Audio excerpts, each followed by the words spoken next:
Welcome back to Kirkpatrick and Company, where we sit down with the people shaping our communities and local industries. Today I'm joined by Dr. Mechelle Roberthon, CEO of MKR Development, a leader known for her practical, no-nonsense approach to HR, operations, and building strong organizations. We're diving into her journey, her leadership philosophy, and the lessons she's learned along the way. I'm Rob Kirkpatrick, and this is Kirkpatrick and Company, presented exclusively by Catalyst Bank. I am so excited to have Dr. Mechelle Roberthon.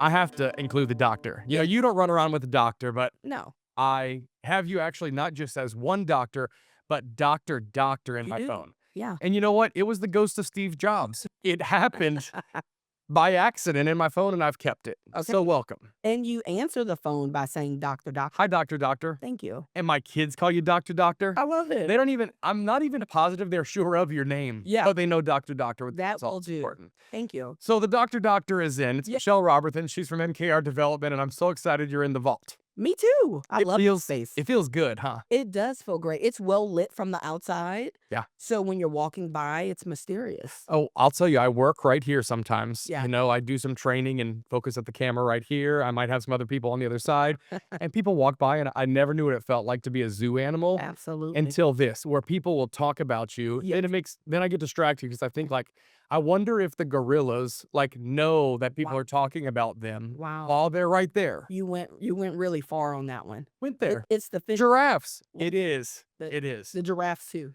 So, what's MKR Development? M- What do you do? I love that. More than too many people ask me that question. Who should know what I do?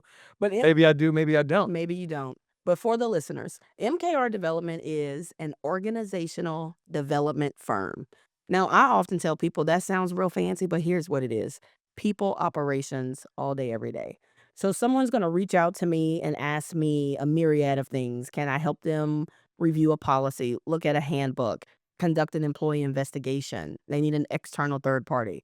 More often than not, it is, can you train my staff? Can you work with this leader or this HR professional one on one? So, if it is the people side of your business, anything about how you acquire talent, retain talent, engage talent, MKR is the premier partner. Ooh, Premier. You like that? She's got a sign too. Premier. hmm That's right.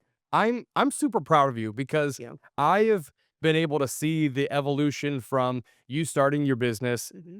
as you name, Mhm. and then eventually it had to split because there were some people who did just want Dr. Mechelle Roberthon at their events, Yep. and then there are people who need the services of MKR Development. That's correct. I'm not gonna try to write your tagline, but I always think it's like making HR. I won't say like making it sexy because that might be some HR issues in itself, Appropriate. but Yeah. but exciting Oh, I love that. because it seems like such a boring topic, and a lot of companies they're just like, we got HR over here. Correct. They blame things on HR. all the They let HR take the fall. all the And you're so empowering to HR professionals. And we've gotten to work on a podcast about this stuff together. Yep. And so I'm always just really excited because I see the energy you bring. I mean, you love a handbook, I like do. some people like a romance novel. You know? That's so good. And that's one of the things you do is Yeah. go in and say, like, this is trash. Like this handbook that I- you have Yes. is creating more questions than answers. Yeah. So tell me, what is your favorite thing? I mean, it had to come from somewhere. It did. And I never thought, Rob, I don't know that I ever told you this. I never thought it would be this true blue HR work that I do today. Really? I ran from that because I thought the same thing you thought. This is boring. People blame them about everything. And the HR professionals I saw at the time, they were not overly exciting people. Mm-hmm. They were, I think HR has this reputation of paper pushers. Yeah. They are the, so I'm going to take you back. They are the stockings wearing, pencil skirt, Cardigans. cardigans, lipstick on teeth, processed paperwork. And that's just not true. HR professionals are some of the most dynamic people. Those who have the energy, the understanding that they have to work with a diverse group of people, diverse in tenure, diverse in work experience. Some Mhm. people are having their first job experience under an HR director or a full-fledged HR team. But in good HR professionals, they know that. So the field is so exciting because people are exciting. Yeah. People are your business. And so for me, where it started was training and development or talent development. This industry has a lot of names. Yes. So this is a niche within HR. All right. So we're going to just kind of pop this niche out. Some people call it talent development, learning and development, training and development, but that's the bug that bit me all those years ago. And I was 10 toes down and am still 10 toes down in that industry. But now I want to broaden it and say, well, let me learn the whole pie and not just this one slice. Yeah. And it's been so great, not only dabbling, but like doing things to help real businesses in the pie and not just that slice. I think it's so fascinating because really what the theme of season one of Kirkpatrick and Company is going to be is investment. I like And we talked to Anita Begno first this season to talk love about it. investing in the community. Yep. DJ Digital Yeah. still investing in a community and investing in itself here. Love it. You really represent both investing in yourself Yep. and also investing in your people. Yes. HR is your front line. Yes. They are the ones who are going to find your next all-star seller or your next all-star VP or number 2 behind you. Yeah. And that's really where you work. So Yeah. can we say we got the HR boring stuff out the way now? Check. Because this is Kirkpatrick and Company. So you wouldn't be sitting here if I wasn't super impressed with what you do Thank you. day to day. Yep. I think you represent just such an excelled, I guess, position in what you do in your Yeah. career, but to also put up some, not to use the millennial word, Okay. boundaries, I you love know, boundary. to make sure that you still live your life. And a lot of what you do, it's really cool because you're lucky enough for them to intermix. So Yes. what gets you up every morning? Oh, well, I'm probably hungry. Yes. You Yeah. know, I'm thinking, man, I need to eat something. But I love the opportunity to be creative. And that's not a word I would use to describe me. Hmm. When you think of creative in the traditional sense, I'm not your painter, if you will. I'm not creating an outfit from scratch. I love those folks. I will buy from them, but Yes. I'm not the creator. But I am. I create frameworks. I kid you not, I'll wake up with a thought about a client and I'll say, oh my goodness, there's a framework swirling around in my head that if I can create a visual for this or break it down in a very practical way, this would really help him. This will Mhm. really help him in our one-on-one consulting conversations. And so I'll get to creating. Sometimes I'm 6 hours in and I haven't checked my email once. And normally my heart is beating through my chest and I'm like, great, you suck as CEO. This is not great, but I've produced something so beautiful Yeah. that I absolutely love and that my client is going to benefit from. And then I'll realize, wait, so many other people can benefit from this. And wait, it should be a training. Ooh, I can make a social media post. And as cheesy as that sound, that gets me up every morning. I oftentimes say like my toxic trait is like experiencing something like really small, Yep. like a 3-second experience in my life and Yeah. thinking like, oh, this would make for a good session. Yes. You want me to try one out for you? This is fresh, Okay. hot off the Hit presses. me. So, a couple weeks ago, we were over in Europe and we went to see the tulip fields outside of Amsterdam. Correct. The lowest item on my bucket list. I was prepared to sleep on the bus, Okay. have snacks, look at some flowers. Okay. Okay. And about halfway there, the tour guide said, like, let me break your heart, guys. Because, of Mm. course, these were flower lovers. I mean, Okay. these people are asking questions about cross pollination, Oh, yeah. bees, equipment, Very farm, into it. everything. And he said, I'm going to break your heart, guys. All of these tulips that we're going to see today are bulldozed when the tourist season is over. Whoa. And we were seeing hundreds of acres of tulips at one time because you know what the product is? What? It's not the flower. It's the bulb in the ground. Really? That's what they sell. Huh. Flowers die in a week, Sure. but a bulb can be put in a bag, sent all over the world to be planted. Oh, interesting. And so I go to the first one. I have to reluctantly admit, this is actually pretty cool. I mean, also the colors are super vibrant, and I'm Yeah. colorblind, so things are usually a bit Huh. muted for I me. didn't know that. And it was super bright. Okay. And then I think, oh my gosh, when I'm working with a client, what's your tulip and what's your bulb? Oh, that's good. Because the tulip is what everyone sees. The tulip is whatever widget you're selling or everything else. To me, the bulb is like the experience that people have. Oh, I love that. Like that's the thing. Wait, I have a question. So Yeah. is the bulb only produced after the tulip exists? It's there. It's what the tulip grows out of. Okay. And you can actually cut the bulb and you'll see the next 3 years of Mm. tulips locked and loaded in the chamber. What? I know it's a whole thing. You gotta go. You gotta go. But I do But that too. you see those things. I'll take a minute experience To me, it could be a clip from a good TED Talk, a sermon, Mm. a one-liner somebody said in a conversation, a mic drop moment, and, we might do the, "Ooh, that's so good, let Yeah, me clock clock it." it. Gotta clock it. 12-year-old dad here. I know about clocking That's it. right, and I'm surprised I know it. Sometimes I get the fingers mixed up. I'm just clocking it. I just say it. I don't do the signs. Oh, you're not cool then. Okay. So, but I'll hear some sort of mic drop something, and I kid you not, I'm thinking, "Ooh, that's a post. That's a training." Oh, and then the resources are swirling around in my head, and before you know it, I'm probably working up until 3 a.m. And while that might sound unhealthy, I'm on fire. It's electric. I have to force myself sometimes to go to bed. I I know you're not sleepy, but you cannot function Yeah. without sleep. Can't do 3 hours of sleep and function tomorrow. Legitimately, that's excitement for me because that means that my creativity is just going, and I love it. I want to ask in these trainings that you do, and I should also say, just to remind our listeners, we're talking to Dr. Mechelle Roberthon. She's from MKR Development, one of my favorite OC-based businesses, oil center here in Acadiana, but with clients all over the place, with experience working with customers all over the place and Yep. companies. Like, what is a simple thing, if I can just like jog like the very shallowest part of your brain that most companies should be doing, Hmm. especially in the space you work at, and they're just not doing it. Maybe it's something that takes 20 minutes. What should people be doing right now? Orienting their new people, Mm, onboarding them, yeah. 2 separate functions. Wait. Trial by fire is not what you think people should be doing? Absolutely not. But when they do, they call me. And Yeah. I love that part. Yep. But Yep. it's a mess when I get in there. So every company should at least orient their new person to the office, the building, the space, their job description, the team they're going to work with. Now that's just the orientation, but what does the onboarding look like? And I often tell clients, Rob, onboarding is a journey. Orientation is an event.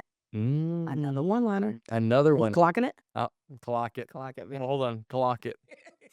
You're using too many fingers. I don't know how many fingers to use. We're clocking something. Clocking it. What does it even mean? I don't even care. Me either, but we're clocking it. But we know. So, not a lot of companies focus on onboarding. There's usually no journey.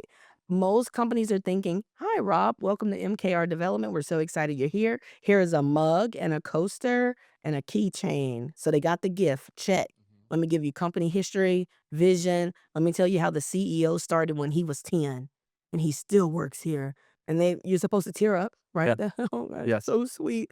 And then after orientation, they assume your immediate supervisor is locked and loaded and ready to roll. The supervisor is just going to put you with somebody. Hey, shadow John for a week. Ooh, I hate a shadow. Me too. I hate a shadow. Don't throw me into a shadow immediately. And it's someone I really don't know because it's my first day. And now it's like, go spend 8 hours with this person. Correct. Who, by the way, still has to do the job usually. Correct. So you're kind of in the way for them. Right. And we don't know what the conversation was to John about you shadowing because to your point, John still has a job to do. Yeah. And a new hire is going to slow John's job down, but also the natural productivity of the organization as well. But there's no real intentionality to your point about is a shadow the right thing to introduce at this stage? I don't mind a shadow at the right stage, but early on, just so that you don't have to deal with the new hire, that's not so great. The new hire needs a lot of TLC in the beginning. How long, Michelle? Thank you for asking. 90 days at least. Ooh. Yeah. Do you love a good 30, 60, 90 plan? Do Because I love it. you know? All right. Is this a serious question? It's a real one. Because, well, first of all, some people have never even heard it, but a real plan for what's going to happen in the first 3 months, you have someone working there. And conversely, I love bringing a 30, 60, 90 when I'm interviewing for a job. Oh, I love that. Like, these are the things I think I'm going to do. Here's what I want to do. And then it could be a little bit of a negotiation. That's right. I hear some people, they're on the fence about when they're interviewing, do they leave the 30, 60, 90-day document with them? So what would you say is a plus to leaving it and a con? Well, I think the plus is there is a desk full of resumes. And so you have something besides just a resume that makes you stand out. And also your name stays there. Your name should be big. It should be bold. Yep. So I think that's a pro. Okay. A con, You like how I asked you a question on your podcast? that's okay. Roberthon and Company coming soon. I don't know. I can't think of a con. What's a con? So the feedback I often hear is if you don't get the job, Now they have 90 days worth of your ideas Oh, to implement. well, then don't give that good of a 30, 60, 90. Ease it along. Yeah, so maybe you don't need to say all the things, but give them a little taste of how you think, Yeah. how you might approach the work, but I would leave it. Yeah. You and this is why I share my slides after every presentation. I know some trainers who I will never share my slide deck. I will share the slide deck. I will share the handouts. Mhm. I don't have a fear that some other trainer is going to pick it up and train it. I am going to do it differently. I tell everybody I coach about training, the present you are the presentation. Yeah. The slides are never the And the presentation. connective tissue is what everyone remembers anyway. And so the slides are just going to help them remember your story. That's right. The slides are a visual aid. They're not the presentation. So don't turn your back to the audience. Don't talk to the screen. Don't read, pray tell, verbatim from the slides. Yeah. My goodness, I had to lean into the mic on that one. Mhm. So yes, I'll leave it because I don't have a fear that someone's going to pick it up and deliver it the way that I've trained and prayed and studied to deliver it. I think that something people don't think about a lot is, especially in our part of the country, I feel like we talk about mentorship, but we don't do it well. Yeah. And I think some people have a feeling that if they even ask a mentor for help, you're sort of saying you don't know how to do it, Or you're showing your cards, or you're weak. Yeah. And, I'll go back to one of the earliest conversations you and I ever had. We did a 5-person event where we all trained on something different. Yep. And the next day, I'm talking, it was still warm in the room where we were. And you said, you're not a trainer Mhm. and you're not a facilitator. Yep. You're a storyteller. Yep. And in the moment, excuse know. me. I know. And then the more that I thought about it, and I thought, actually, you know what the best thing that I did to this group was? Sit on a bar stool That's right. and just tell war stories That's to make their issues that they're having seem like they're not the end of the world. Yes. You do this in a way because of your varied experience where you can sit down and say, I hear you're worried about this one little thing, but let me tell you of something I experienced that was 1,000 times this big. Correct. And that is a part of it. Yes, and I remember that, very fondly.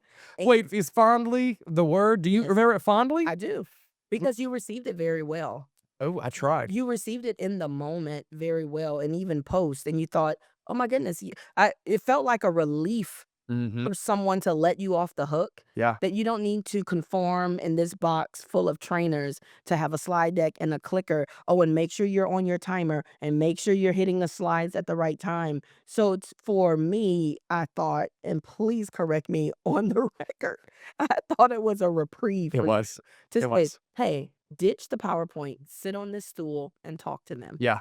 And I think that was also when my mindset about the whole thing changed to I don't have to be everything to everyone. Yes. This is what I know Yep. and this is what I can tell you. I want to talk about leadership Okay. because this goes hand in hand with HR, people, operations and everything, mentoring, but Yeah. there are some people who are put in leadership roles or find themselves in leadership roles that are not actual leaders, and they can learn how with the Yes. right guidance, they can learn. I guess the question that I wrote down was what advice would you give to leaders who are overwhelmed by managing people? Oh. And you work on it. Yes, you can. And thank you for saying that. I cannot stand the mindset. Oh, I love that I said the mindset and not the person. Yes, yes. Progress. It is. Yes, yes, Shout out to my therapist. yes. What's my camera Yes. now? Okay.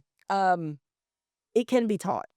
That's number one. It can be taught. If you are overwhelmed by leading people, there's so many threads we can pull. I'd first ask them, what part of leading people overwhelms you? What do you like? What don't you like? And I'd want them to be as nuanced as possible about what they see as leading people. I want to see if there's some distorted thinking. I want to see if there's some alignment to their job description. More often than not, Rob, they were promoted because they're really good at doing the job, not necessarily at leading the people side of the job. Because the higher up you go, the further away from the work you go. So if you're a good, I don't know if you've ever heard this quote, never take your best salesperson and make them the manager. Now, of course, I disagree with that. I mean, Sure, they could be the There has to be some upward mobility sometimes to keep them. It does. Yeah. But what the quote implies, because I don't know who to accredit that to, but it implies that if they're really good at selling, let them sell. But if you make them the manager, now they have to conduct meetings. Now they have to have one-on-one performance reviews. They also have to coach and develop you. I have to put your sales above my numbers. They shouldn't even have a book of business. Their business should be to develop the other salespeople. But if they still have to sell even a little, now I'm competing with the very team I'm supposed to lead. So it is important that we know, well, what part of leading people are you most pressed by? What's getting on your nerves? What's too heavy for you? And then is there an opportunity to develop that, train that? Is there a book, a video, a conversation that we can have, a template, a job aid, or resource, or something that we can put in your hands to equip you? They just need to be developed. You know, I had actually never thought about that conflict. And obviously, in the media world that I work in, Yeah. yes, there are sales managers and there are directors of sales Yep. who often manage the biggest accounts Yep. because of their position. And I never really thought about it as them selling against Yeah. the people they're trying to empower. Yep. Wow. What about mistakes as you're going into these businesses? And obviously, the last, really 20 years of seeing how these things are, doing the research. Yep. What is one mistake you see happening over and over, Um, almost like you could see it from 10 miles away? Yeah. That's what you need to change. We just talked about it. Promoting promoting without preparing. Mm, Man, we don't do this well as a collective. We are promoting because of tenure. They've been here so long, they're so loyal. I wish people could have been at the Louisiana HR conference that took place here in Lafayette, Louisiana last week. It was so awesome. It was so many great topics. One of the misnomers I discussed was this employee loyalty tenure thing. And we love to say, kids today, these young people today, this young generation, they don't stay on jobs long. I poked holes in all of those things with actual factuals. hmm So, fun fact, the average tenure of work in the United States is 4 to 5 years. Guess Okay. how long it's been that way? Oh, probably forever. 4 decades. Yeah. But we tend to say the young people today don't stay long. hmm My mama doesn't either. What do you say? Yeah. You know, that's not a widespread older thing. So then the next thing we talked about was, oh, 30% of people stayed at their jobs 10 years or more in whatever time period of old. hmm 30%. Ooh, So 70% did did not. not. And then the third and final thing we talked about was, if they did stay 50 years, why? Geographical mobility for roles didn't exist like it does today. hmm I can go do this job I'm doing anywhere in the United States and world. I choose Lafayette, Louisiana, and had a really enticing offer to move to California. I dabbled in it. I was close on my third round of interviews, talking to the executive recruiter, the chief human resources officer, talking to my husband about, okay, California, we're really about to do it. I was thinking about where I could adjunct as a side hustle because California mortgage, Yeah. oh my gosh. Yes. But Lafayette is where I choose. There was not that many choices back then to say, well, if I just don't like what I'm doing here, I'll drive over to Houston or Dallas. Maybe not. Yeah. Also, one income households. You couldn't just willy nilly say, I don't like the way the boss is disrespecting my boundaries, so I'm just going to quit.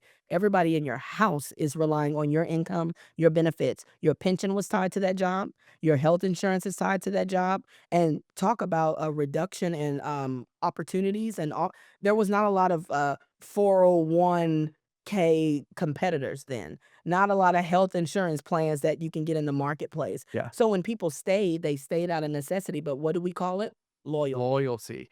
You know what? I actually hadn't thought when you take out the things like pensions Yep. that were so much more common, when you take out those reasons to stay, Yep. and look, how many people do we know that that's what they strive to do, get the gold watch? Yes. Well, clearly they weren't giving away 100 gold watches a year. Correct. And so, I love that you said watch. I yeah, said to the group, I said, back in the day, what was the big pension gift? Watch. a gold Said, watch. or what else? Yeah. A pen. hmm I Yeah. don't need this pen. I'm retiring. Exactly. I don't want to write ever again. But man, to get that gold watch, or I don't know, a month's supply of Yeah. steaks. Wow. Look, and Yeah. I've heard people tell you in my presence, XYZ, some kind of stat about workers. Well, in my day, it was this. And you are so close to saying it's not your day. It's not your day, It has changed.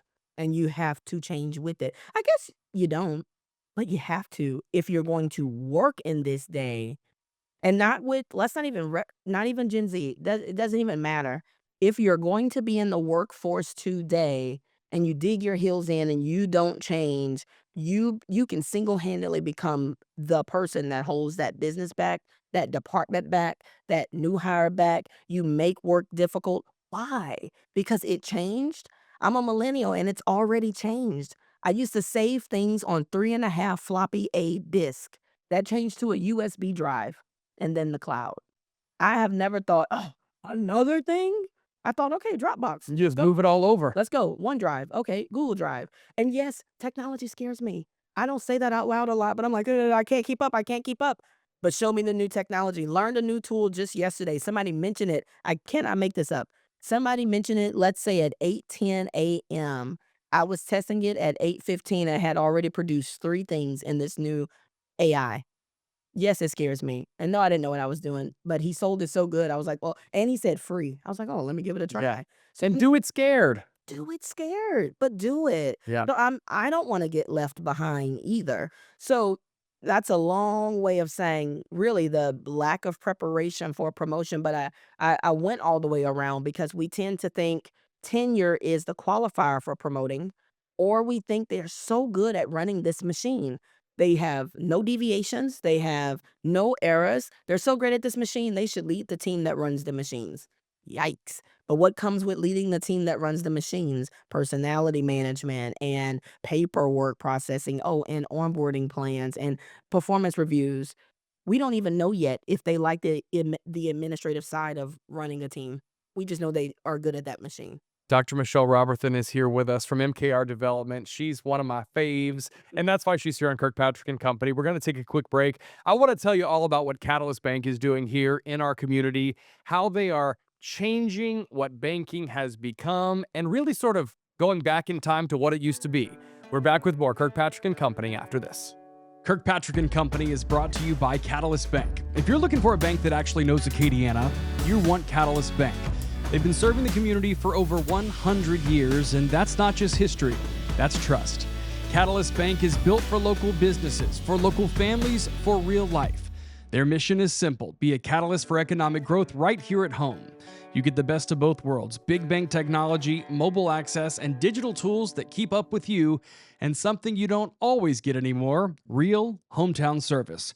Call a branch, a real person answers. Need a loan? Decisions are made locally. That means faster answers and more flexibility. From commercial lending to personal banking, they're here with you for every step. Catalyst Bank, fueling business, improving lives. Visit catalystbank.com or stop by a local branch today. We're back on Kirkpatrick and Company, and Dr. Mechelle Roberthon is here from MKR Development. I want to get a little bit more personal, if it's okay with you, and talk a little bit about faith, because yes, we've already talked about how you put me in my place after I tried to do something I wasn't called to do, Yep. and that's okay. Yes. You have made another impact for me in changing the words that have come out of my mouth, Yes. even if it hasn't changed the way I felt about it. But Yeah. I am classic for saying, like, the universe works things out. Yeah. Like, you know what? The universe lines things up, whatever. Mm. And you know, like a mother hen, one time pulled me down, by the proverbial collar on my shirt and said, "Stop saying that. God is doing it. Amen. God's doing it." That's right. And God does it. Period. Because all the glory, all the credit, all the honor goes to God for those that believe. Mm. For those that don't, I don't try to convince them of it. Perhaps I can do my most powerful work praying for them and not hitting them over the head with a Bible or arguing my point right or wrong. That's not the way Jesus did it. He was such and is such a gentleman. And so I try to model that. But for me, as for me and my household, all glory to God. It's all about, I think, being authentic. And I Yes. think there are people who maybe in your position, you're a couple years into starting a new business, Mhm. You are busier probably than you expected in your wildest dreams that you were going to be. We have both found ourselves in the situation like, oh my gosh, this is what we prayed for, but it's happening and I don't have time to eat, Right. you know. But you aren't afraid to talk about your faith with anyone who asks, Nope. and because it is such a part of you. Yes. Can you talk about how you sort of square that in starting a business, even if it wasn't a conscious, you may not have looked yourself in the mirror and said, Michelle, are we going to do this or are we not? Right. Just sort of jumped in and that was a part of you. Are you talking about the call to start the business or how I integrate my faith in? Both. Okay. Because you had to have some faith to jump out the plane. Do you? It's interesting that you're asking me this because I just shared with somebody my answer to this question today because it is a good testimony for me. The ugly truth is I did not want to have faith. I did not want to trust God. And I think as an entrepreneur, you better trust somebody.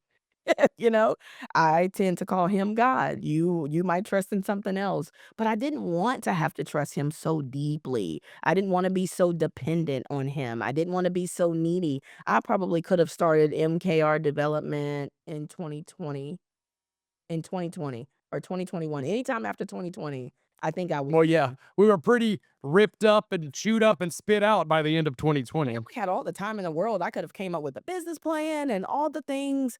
But I remember I was thinking, man, that's going to require a whole lot more prayer. It's going to require fasting. It's going to require believing him on another level. And I just didn't want to have to walk that out, live that out. And then I felt very convicted, which is really great because it's not condemned. You know, there's no hope if you're condemned, but a healthy conviction is good from the Holy Spirit, you know? And so I felt this conviction that was like, man, you go so hard and tell other people about trusting in faith and you can't even walk it out. And I felt like God was saying, try me. And let me tell you, best yes I gave God. Really? Keeps me afloat every day, and Yeah. not just afloat, thriving. Mm-hmm. Sometimes, it's the little things. If it's a Wednesday afternoon and I want to go to Gambino's, my favorite bakery in all of Acadiana. I love me some Gambino's, I do. Hopefully they What's your go-to order there? oh my goodness, the ice sugar cookies are the best in the I was gonna go Pettifors. I oh, don't know that I've ever even had the sugar cookies yet. I didn't finish, that Okay. I'm gonna Okay. Oh, okay. Okay. this is top 3. Okay. Ice sugar cookies. I'm gonna go with the chocolate Dauberge cake. I might be mispronouncing that 'cause, We would say in New Orleans, Dobosh. I think that's wrong. Dobosh. Okay. All right. It's originated from New Orleans, but That's where it is. But okay. Think what you want to think. that's right. And then the Pettifors, of course. Mhm. So even on a random Wednesday afternoon, if I can go still away an hour to go get a iced sugar cookie, and then maybe I wanna go try on some clothes at a store, I go, "Thank you, God." It's those little things that make me feel so rich, so free, and like a reward for trusting him. You know, my version of that does not involve sweets, but it is even in some of the things that are not the most exciting, Yeah. but that I have time to do, like Yes. doctor's appointments with my kids. Yes. There was a time where it was like, well, who's gonna leave? You have a meeting, we have a sickness, XYZ, I guess I have to take the day off. Yep. And to now know that I put the laptop in the bag That's right. and maybe I answer an email while I'm sitting in the waiting room, but that gift of time is something that I think a lot of people don't Give. think it really comes That's right. with the stress. And look, it does come with stress and heartburn, Oh my goodness, yes. but you work through it. Because I do want to ask look, we have a very interesting cross section of people that listen to this podcast, and someone I guarantee is listening right now Yeah. in their car. I'm gonna say it's 7:23 in the morning, and they're on Johnston Street, It's specific. and they want to break out on their own. Yeah. They know they have the skill to do it. They know they have the drive to do it. Yes, they do. What do you say to someone who is sort of discerning that to take a chance on yourself? What does Nike say? Just do it. Just do it. Yeah. Just do it. I've heard so many entrepreneurs say, "I wish I would have started my business earlier." Hand up over here. Right? Wish I would have done it 10 years before. 10 years Yeah. before, man, I'd be a veteran in the business now. Mhm. And I still am in the industry, but not doing it full time. And most people don't know that this was a side hustle for over a decade. So I'm not really new to starting a business. I'm new to doing it full time in full faith. So I tell the person who's right on the edge, just get clear. Take a notebook that you have in your purse, in your car, at your house. Go stop and get you a notebook. You're on Johnson Street, so Dollar Tree. Okay. Stop at that Dollar Tree. Should be on your right side because in my head you're heading towards Ambassador.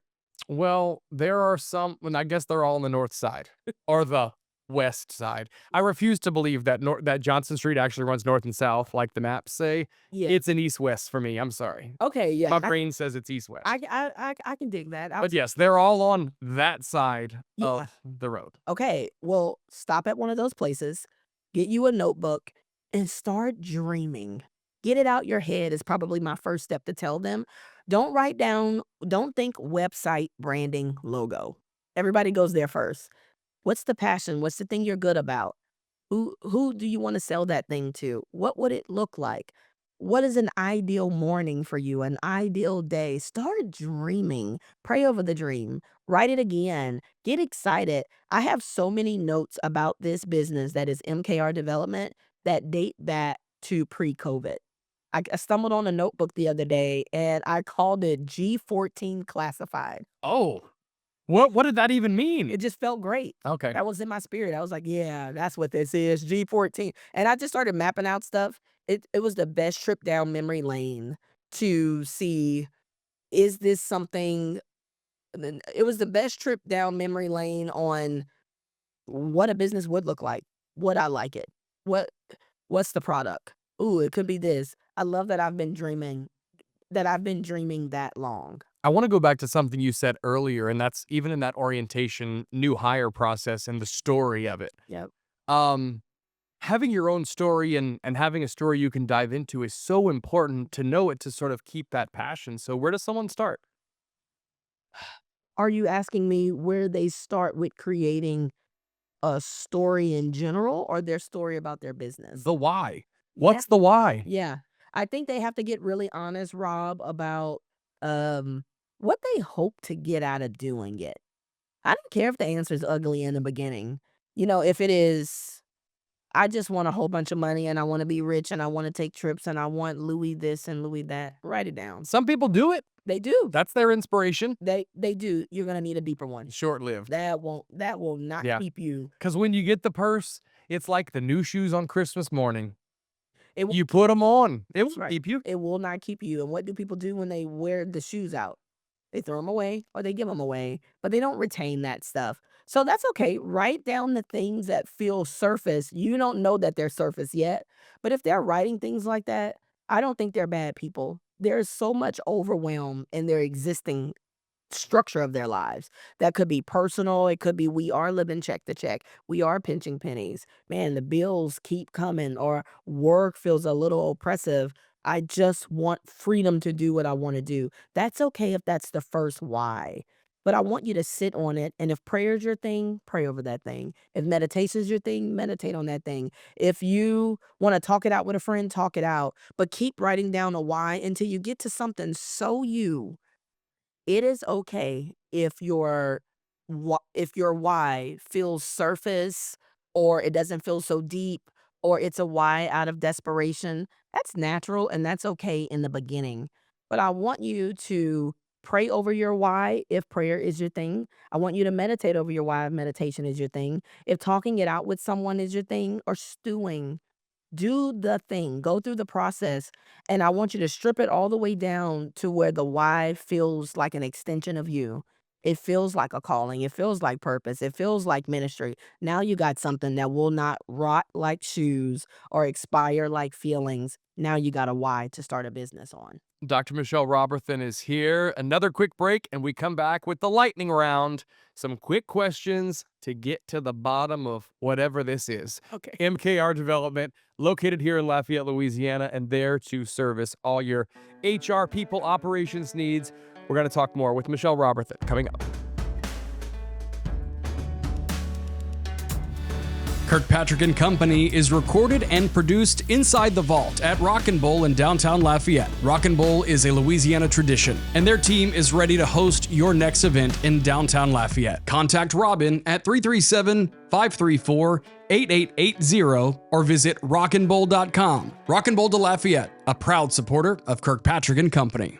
Welcome back to Kirkpatrick and Company and the Vault inside Rock and Bowl in downtown Lafayette. Dr. Mechelle Roberthon's here from MKR Development. Yep.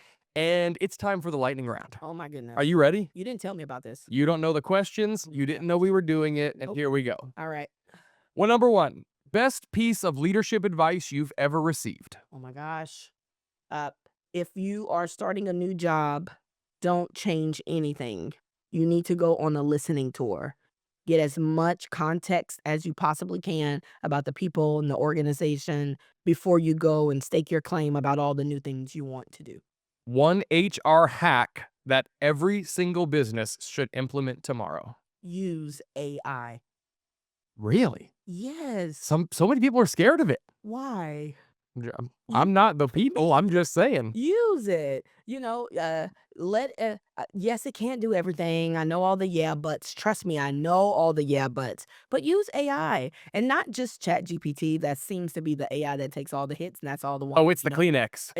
You know what I'm saying? It's just a brand name. Yeah, and it's Mm. like, y'all, Chat is not the enemy. Claude is not the enemy. All these different things, but AI could expedite even your hiring processes, your policies, your handbooks. Use it for things you're not naturally gifted in. And if it doesn't produce the final thing for you, use it as a study companion. Use it to ask it questions that you're afraid to ask other people. But please develop yourself. Lightning round question number 3. What is a daily habit that makes you a better leader? Sleep. Mm-hmm.